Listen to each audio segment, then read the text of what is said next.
1969 was significant in America for many era-defining events like Woodstock, the Stonewall riots, and the moon landing.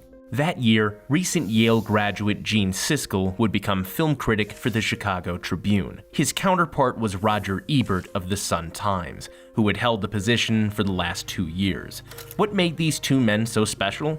Their presence meant that the makeup of American film criticism would be destined to change forever, and we'd never look at the movies the same way again. With Siskel and Ebert working for two of Chicago's biggest newspapers, they became mortal enemies.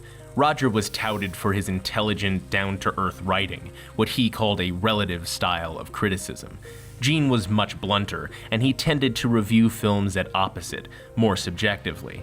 He had a personality that fit well within the poshness of the Tribune. While they were more buddy-buddy with the other critics in town, Gene and Roger were the city's two morning critics, and weren't on speaking terms. In their own words, they each saw themselves as full-service, one-stop film critics. They didn't really see why the other guy needed to exist in the first place, and their well-known rivalry made them local celebrities. The two would get a letter from WTTW, the local PBS affiliate station, which outlined the concept for a new weekly show that reviewed the arts, with each week being a different discipline such as plays, music, and literature. They wanted Roger and Gene to host the week about the movies. Both of them had been on television before, and Gene was a regular on the Channel 2 news, but it was still uncomfortable territory. And in our early appearances, we looked just a little ill at ease. And in this movie, his name was Spiegel, which is Swedish for mirror. They were best behind a keyboard. The new show was what you'd expect. It would be called Opening Soon at a Theater Near You, and first aired September 1975, shortly after Roger Ebert received a Pulitzer Prize for criticism, the first movie critic to ever have the honor. Difficulties behind the scenes meant that sometimes it would take a whole day before they got an episode in the can. Despite all this, the show was received very well and would continue through to 1979. Sneak previews came next, a reincarnation of Opening Soon created by television producer Thea Flom that would purely focus on the two. They would tidy up the existing format, tightening the pacing and adding special segments like Dog of the Week, where they trashed the two worst movies of the week with the help of Spot the Wonder Dog. At the end of each episode, they would give movies a yes or no rating based on whether or not the audience should go see it. 2 big yes votes for E.T. the Extraterrestrial, Steven Spielberg's enchanting fantasy about a friendship between a little boy and a creature from outer space. Sneak previews quickly moved up from monthly to a weekly program, broadcasted nationally on PBS stations. By the early 80s, the better half of America was eating it up. They quickly became national celebrities, yet even with the show's success, they couldn't break through in major cities like New York or Los Angeles. This period is well covered in Life Itself, a 2014 documentary on the life of Roger Ebert. From coast to coast came a resounding question: who are these guys? Why not big names like Pauline Kael or Richard Corliss? The two Chicagoans weren't exactly in the mainstream, but soon, whether on Johnny Carson or David Letterman, their now perpetual screen time and goodwill from the public meant they were no longer outside the mainstream, they had quickly become the mainstream. The two appealed to moviegoers because of their everyman style of critical delivery. Hollywood knew this and would come to fear them for it. The big cities would have to give in, simply because they were two that couldn't be easily swapped around. They developed a special brand of showmanship and banter. They reviewed the movies the way the public did, and against the behest of their critics, their stardom continued to grow. After unsavory contractual issues with PBS, they would take the sneak previews format and make a syndicated show in 1981, called At the Movies with Siskel and Ebert, produced under Tribune Entertainment. Under this production arm of the Chicago Tribune, they continued to showcase their youthful exuberance, knowledge, and passion for the namesake. PBS would continue sneak previews without the two, keeping Flom's original format and passing the balcony seats to a new duo, Neil Gabler and Jeffrey Lyons. Seeing what the show was like after Gene and Roger left was like peering into an alternate universe. It never really felt right, and audiences followed the iconic pair wherever they went. For an example of what At the Movies was like for audiences at the time, take a look at how Gene Shalit delivered his review of the 1986 film The Name of the Rose, versus how they did it on At the Movies. I must preface my views of The Name of the Rose by noting that I am a pushover for movies set in monasteries in the 14th century.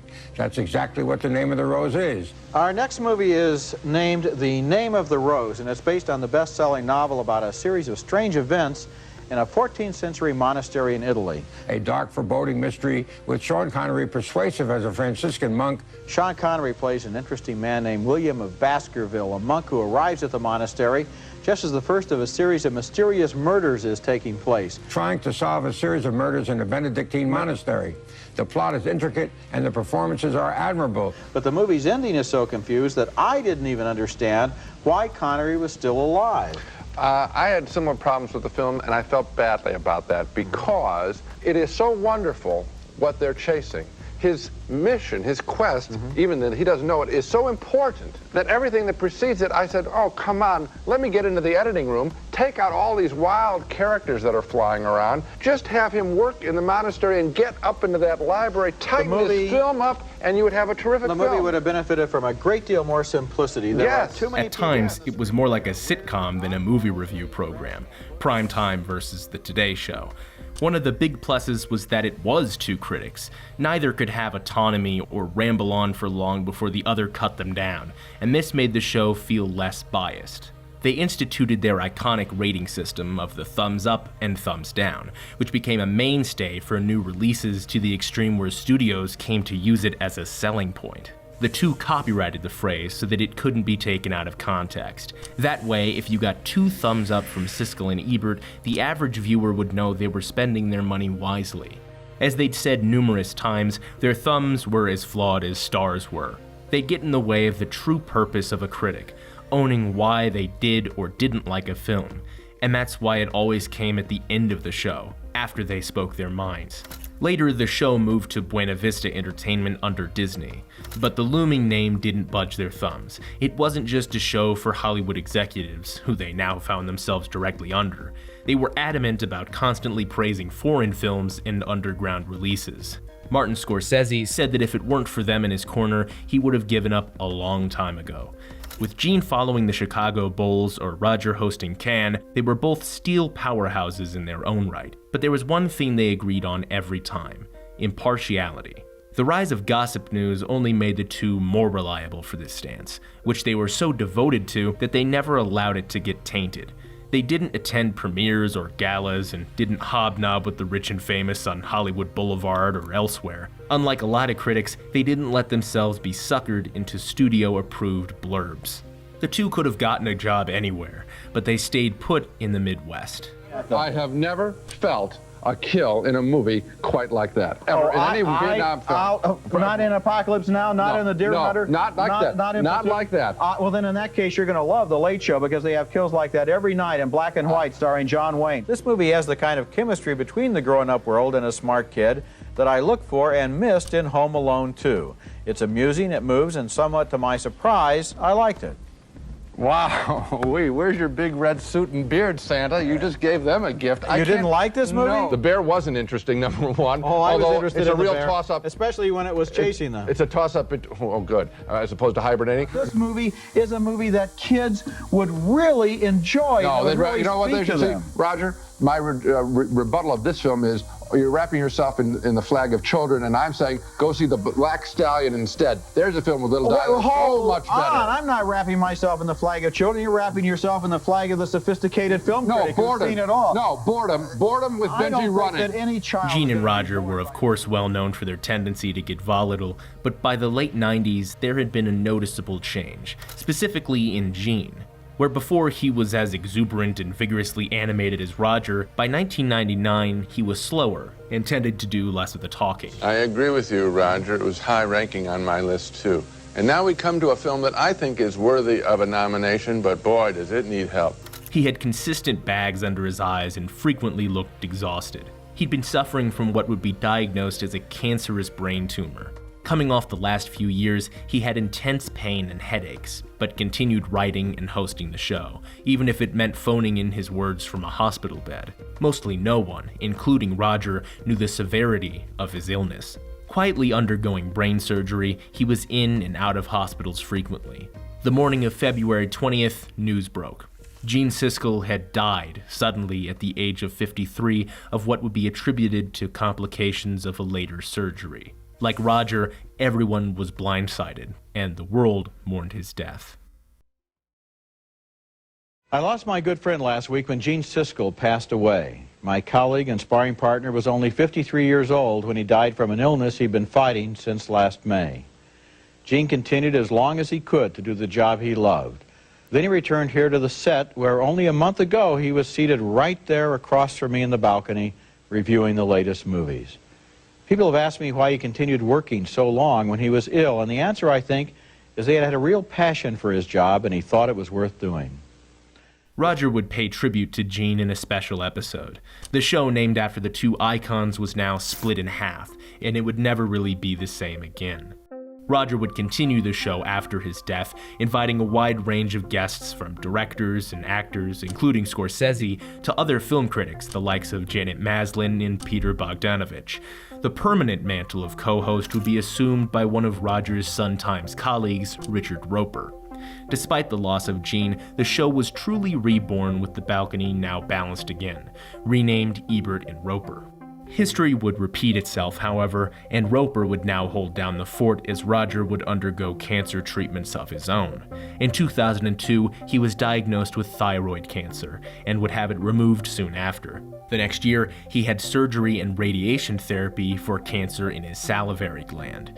He came back to TV until he ended up being treated for more cancer in 2006. The tissue near his right jaw was surgically removed, but complications caused his carotid artery to burst, and thankfully, he was at the hospital when it happened. Afterward, he was unable to speak or eat and drink, needing a feeding tube. He continued to publish reviews, but his speech remained unrestored. Over the next year, he would have further surgeries to fix this, but all were unsuccessful. The surgical mishap left his face severely damaged and almost completely unrecognizable. He would never return to host At the Movies, which Roeper would leave the next year. It would go through a huge change, being hosted by Ben Lyons and Ben Mankiewicz. No longer in the iconic theater balcony set, the show became exactly the kind of celebrity hype that its creators were expressly against, and reminded us just how special the original show was. They couldn't even use the thumb ratings because they were trademarked and guarded by Ebert and Disney.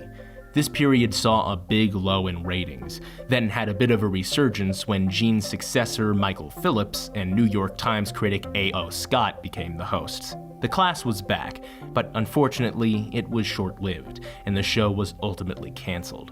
Roger and his wife Chaz would produce their own version, featuring Christy Lemire and Ignatiy Vishnevetsky, two new young critics. This time, behind the camera, Ebert led a show that was a real attempt to get back to the original formula. However, it would stop being produced in 2011 due to a lack of funding. After years of non-stop creative outpouring, publishing countless further reviews, memoirs, books, and the like, Roger Ebert would die in 2013.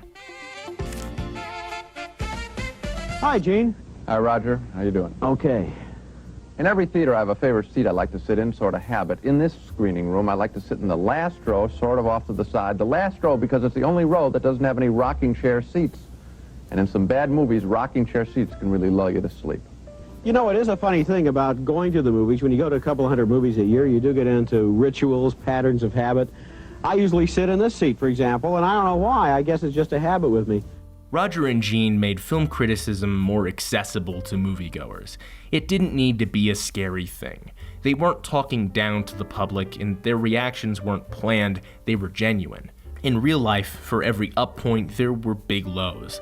They were constantly at each other's throats on and off set, always waiting for an opportune moment to slip the other one up and come out on top. From the beginning, they were an impossible pairing, but they had a mutual respect of one another. Even when they were midway through an explosive debate, you could tell it was out of their love for the art itself, and after the cameras turned off, they always had the other's back. You could be tough and charitable at the same time. By the end, they were one of the only shows of their kind that didn't suck up. They'd tell you outright, "This movie sucks," and that spoke volumes. This idea of blunt journalism can be seen in today's media. In fact, I'd say it's more popular than ever. The two believed in achieving a perfect team by being two separate people, and while they kept a hard-boiled exterior, the truth was they had become two of the closest friends in show business, a lesson we can all stand to learn from in a digital world that climaxed years after their height of popularity. Social media has totally changed the way we digest media, and more importantly, people's opinions. But whenever I hit like on a post, I look at the upward thrusted hand and think of the two Chicagoans whose thumbs meant life or death for a new film, the Romans of modern cinema. They helped mend the dynamic between the artist, the audience, and the critic, as it was always meant to be.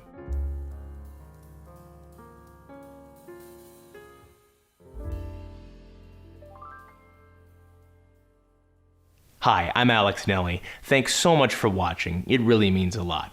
Siskel and Ebert were two of the most famous film critics to have ever lived. They left a hell of a legacy.